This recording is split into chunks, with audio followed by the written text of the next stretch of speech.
जय हिंद मित्रांनो, तर बघा आपण आज महिला व बालविकास विभाग भरती 2024 साठी TCS पॅटर्ननुसार प्रश्नपत्रिका अभ्यासत आहोत।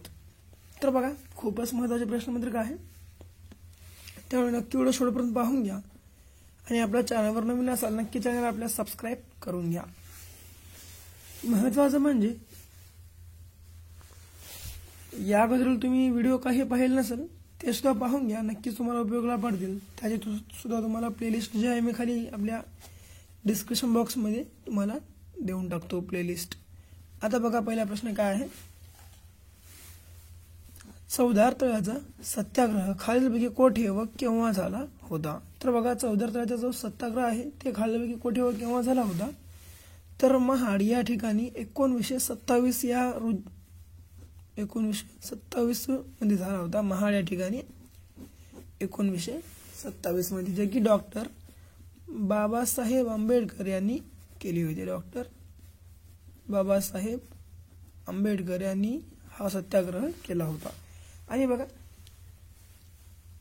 25 डिसेंबर 1927 काय 25 डिसेंबर 1927 रोजी रत्नागिरी या ठिकाणी डॉक्टर बाबासाहेब आंबेडकर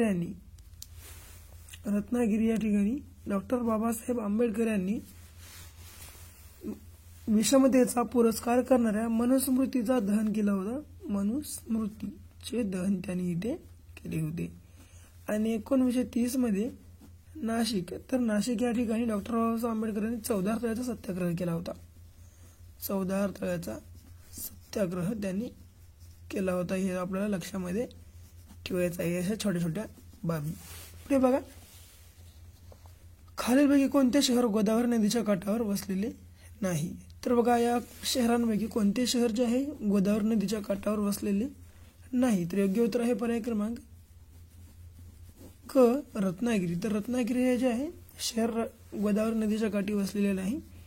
आणि जरीला सोडलं नांदेड, नाशिक, पैठण ही जी शहरे आहेत ही सर्व शहरे गोदावरी नदीच्या काठी वसलेली शहरे आहेत। आता बघा महत्त्वाचं म्हणजे गोदावरी नदीचा उगम हा त्र्यंबकेश्वर या ठिकाणाहून होतो। त्र्यंबकेश्वर या ठिकाणाहून होतो आणि त्र्यंबकेश्वर हे जे ठिकाण आहे हे ठिकाण आपल्या नाशिक या जिल्ह्यामध्ये जे आहे वसलेले आहे। आता बघा आणि एक महत्त्वाचं बाब म्हणजे आपली जी गोदावरी नदी आहे ही गोदावरी नदी कोणत्या कोणत्या शहराला भेदून वाहते? तर नाशिक, पैठण, कोपरगाव हे जे शहर आहे याला भेदून सुद्धा वाहते। नांदेड, गंगाखेड आणि पूर्णतांबा या शहरांना जे आहे ही छेदून धावते किंवा हे शहरे गोदावरी नदीच्या काठी वसली आहेत असे आपण म्हणू शकता। आणि बघा गोदावरीचा नद्यांतर त्र्यंबकेश्वर या ठिकाणी झालाच आहे आणि गोदावरी ही आपल्या महाराष्ट्रातील सर्वात मोठी नदी आहे, हे सुद्धा तुम्हाला लक्षामध्ये ठेवायचं आहे। पुढे बघा तिसरा प्रश्न, खालीलपैकी कोणी सुधारक नावाचे वृत्तपत्र सुरू केले होते? तर बघा आता सुधारक या नावाचे जे वृत्तपत्र होते हे कोणी सुरू केले? तर गोपाळ गणेश आगरकर यांनी सुरू केले होते सुधारक या नावाचे वृत्तपत्र। आता बघा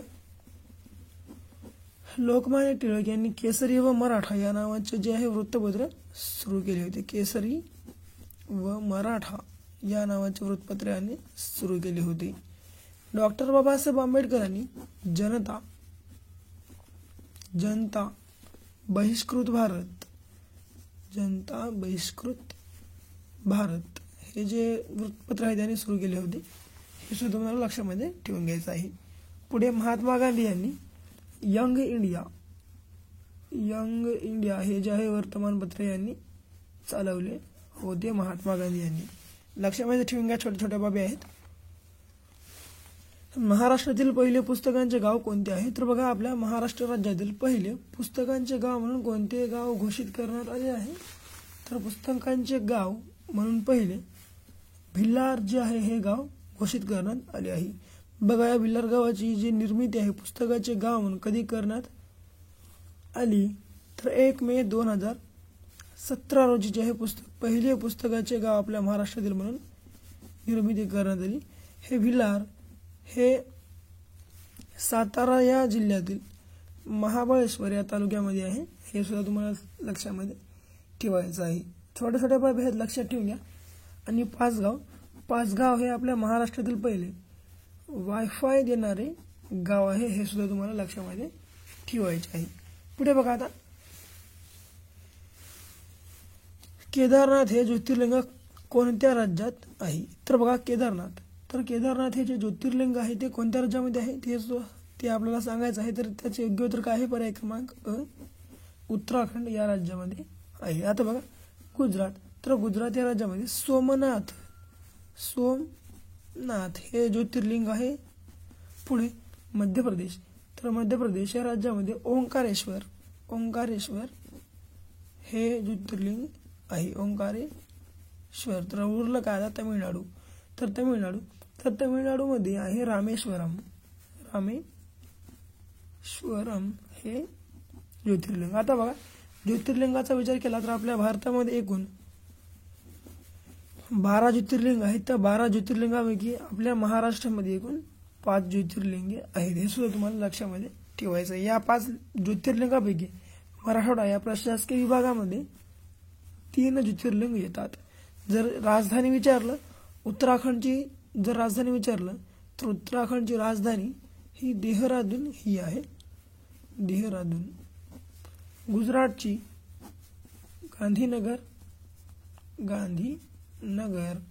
आणि मध्य प्रदेशची तर सर्वांना माहीतच असेल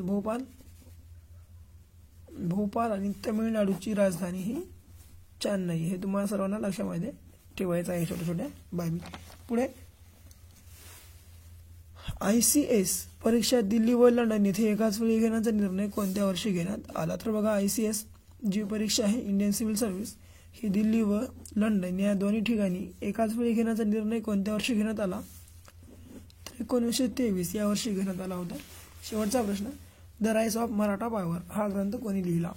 तर the rice of Maratha power हा ग्रंथ कोणी लिहिला या प्रश्नाचे योग्य उत्तर तुम्हाला सर्वांना खाली कमेंटमध्ये सांगायचे आहे. आणि आपला व्हिडिओ आवडल्यानं आपल्या व्हिडिओला एक लाईक करा आणि हा तुमच्या मित्रांना व्हिडिओसुद्धा फटाफट शेअर करा. आत्तापर्यंत आपल्या चॅनलला सबस्क्राईब केलं नसेल अवश्य करा. भेटू परत नवीन व्हिडिओसोबत. तोपर्यंत पाहत राहा आपलं आवडतं यूट्यूब चॅनल. धन्यवाद.